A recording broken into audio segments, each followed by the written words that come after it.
Buongiorno, welcome to Ferrari Italia. Your order, please. Okay, I'll have a small salad, a pizza calzone and a large coffee.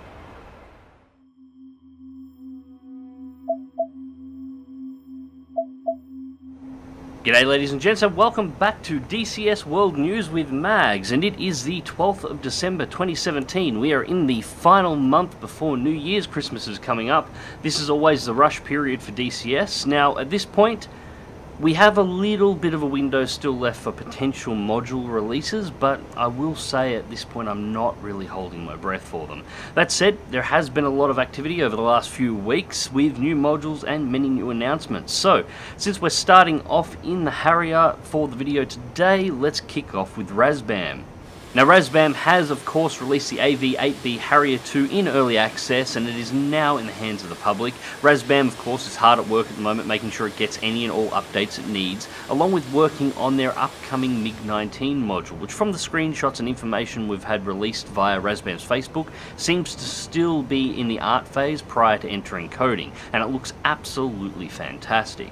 No ETA on the development time of the MiG-19, of course, but it's safe to say in its current state that we won't have it in our hands for some time just yet. That said, with how open Razbam is in regards to its development, we can expect to see many more updates as the MiG-19 progresses through its development in the very near future. Moving on from Razbam, we go to Magnitude 3. Now, Magnitude 3, formerly known as Leatherneck Studios, are the developers of the MiG-21 Biz, and they have also announced their first module under their new name, the DCS Christian Eagle 2. The Christian Eagle is a civil aviation sporting and aerobatic biplane powered by a horizontally opposed 4-cylinder 200 horsepower engine that first flew in 1977. This aircraft does seem like an odd choice, and it certainly caught me by surprise, but according to a release from Magnitude 3, it is an outgrowth of Magnitude 3's development of a working engine model for another module they are currently working on, the F4U Corsair. Now, the choice of the Christian Eagle 3 has stirred up some small amount of controversy, which I won't be adding to here. I actually look forward to seeing how the CE2 fits into the DCS lineup, and I hope this will be a sign of potential future developments into less direct combat aircraft. My personal hope is that at some point somebody picks up the keys to develop an aircraft like, say, the C-130 Hercules, an aircraft that I grew up around and would absolutely love to try and complete missions in and survive in the combat environment that is DCS. So, moving on from Magnitude 3, we come to Heat Blur Simulations. Now, Heat Blur Simulations is again another part of the former developer Leatherneck Studios, and they continue their development on the much anticipated F-14 Tomcat module. Most recently, they have announced a partnership with Meteor in the production of a full soundtrack for the F-14. As far as I'm aware, this is the first aircraft to have a full soundtrack of its own, rather than just a single theme song that tends to play in the menus. Heat Blur has also partnered with high-end joystick developer VKB Sim to develop a new grip for the VKB Sim gunfighter combat system. This new grip is called the Phoenix, and the grip is designed around and based on the flight stick for the F-14 Tomcat. This mirrors Eagle Dynamics' partnership with Thrustmaster over the development of the Warthog flight control system and the upcoming F-18 grip for the Warthog base. On the F-14 itself, the last update had Heat Blur putting its primary focus into the recreation of the Hughes Airborne Weapons Group 9, or the AWG-9, and its various modes of operation and weapons, as well as continuing the development of the Jester AI.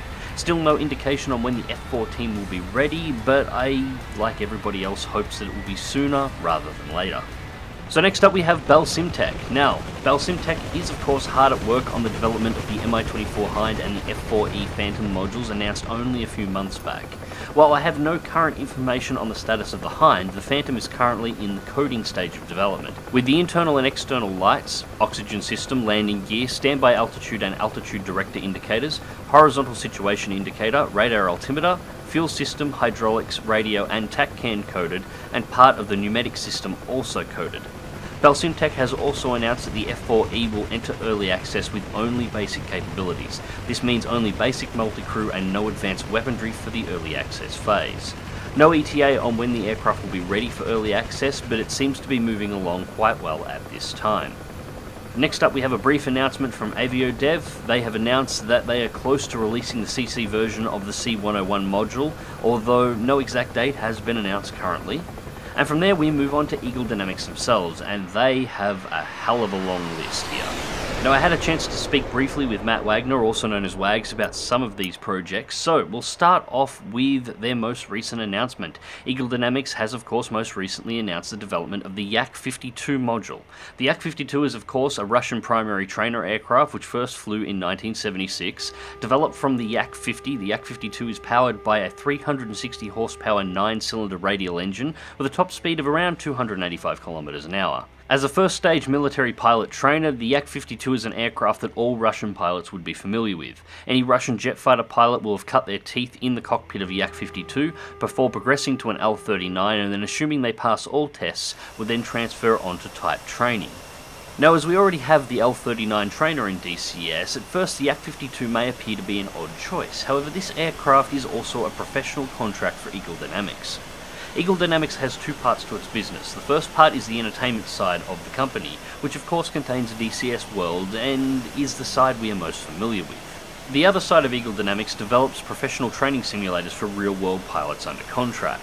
This side of ED contains a separate team, and occasionally, when their aircraft are developed, a version of the end result makes its way back into the entertainment side of Eagle Dynamics and into DCS World. The most well-known example of this, of course, is the A-10C Warthog, which started its development as a professional contract. The Yak-52 is another professional contract that will be joining the DCS World lineup on completion, and it should be a fun little bird to fly.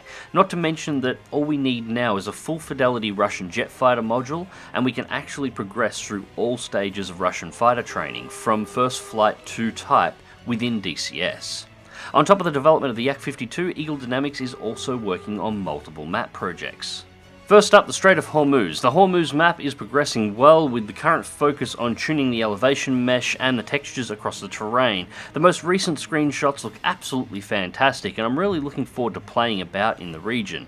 However, Hormuz is the secondary focus at the moment, with Eagle's biggest focus being on DCS World 2.5. We have had some beautiful screenshots and video of the new Caucasus 2.5 map that clearly show that this is not just a port, but a total rebuild of the classic map from the ground up to match the quality of newer maps such as Normandy and the earlier mentioned Hormuz.